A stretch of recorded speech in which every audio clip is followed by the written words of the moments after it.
అసలు మనం ఏ కాలంలో బతుకుతున్నాం? 5G జమానాలో కూడా ఇంకా ఈ దారుణాలేంటి? అసలు ఈ సమాజం ఎటుపోతోంది? టెక్ యుగంలో కూడా ఈ మూఢ నమ్మకాలేంటి? యూపీలో జరిగిన సంఘటన వింటే ఈ ప్రశ్నలన్నీ సూదుల్లా గుచ్చుకుంటాయి. స్కూల్ను కష్టాల నుంచి తప్పించడానికంటూ అన్యాయంగా ఒక పిల్లాడిని బలిచ్చారు. 2వ తరగతి చదువుతున్న బాలుడి ప్రాణం తీశారు. ఉత్తరప్రదేశ్ హత్రాస్ జిల్లాలో డిఎల్ పబ్లిక్ స్కూల్లో జరిగిన దారుణం ఇది. పాఠశాల యజమాని జశోదన్ సింగ్కు మూఢనమ్మకాలు ఎక్కువ. ఈ మధ్య స్కూల్ బాగా నడవడం లేదని, ఆర్థిక పరిస్థితి అంతంతే ఉందని ఎవడో బాబాను కలిశాడు. నరబలి ఇస్తే విజయం సిద్ధిస్తుందని ఆ బాబా చెప్పడంతో ఈ అఘాయిత్యానికి ఒడిగట్టాడు. కృతార్థ్ అనే 11 ఏళ్ల పిల్లాడిని గొంతు నులిమి హత్య చేశాడు. 4 రోజుల కిందట ఈ ఘోరం జరిగింది.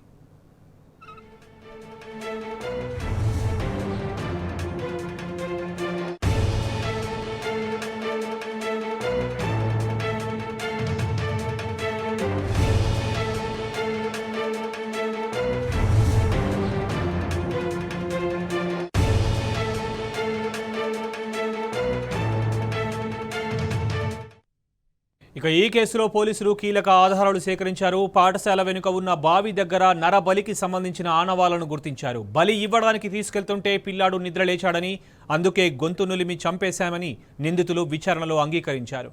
పాఠశాల బాగు కోసమే బలి ఇచ్చామని చెప్పారు.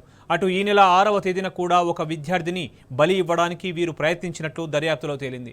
ఈ నరబలికి సంబంధించి పాఠశాల యజమానితో పాటు school director Dinesh Baghel, principal Laxman Singh, మరో 2 టీచర్లను పోలీసులు అరెస్ట్ చేశారు.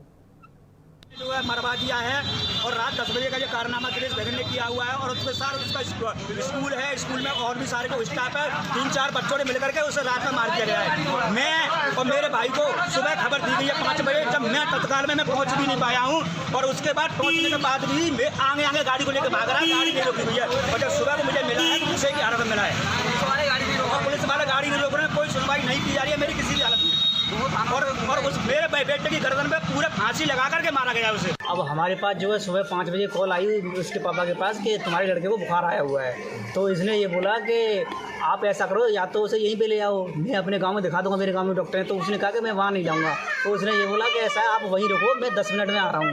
वो वहाँ पे पहुँचा तो फिर वो वहाँ पे मिला ही नहीं, वो गुमराह करता रहा 2 घंटे के लिए। जो है गाँव से यहाँ पे हल्ला मच गया जो कि लड़का ऐसे ऐसे परेशान है ये हुए, तो गाँव से काफ़ी ग्रामीण पहुँच गए, तो गाड़ी पहचान ली उसकी, जो है एक रिक्शा का भी था उसमें लड़का कि उसकी गाड़ी जा रही है। अब वहाँ पे गाड़ी जो पकड़ ली तो वहाँ पे देखा खोल के तो मेरा शरीर बुला था उसको, उसी की गाड़ी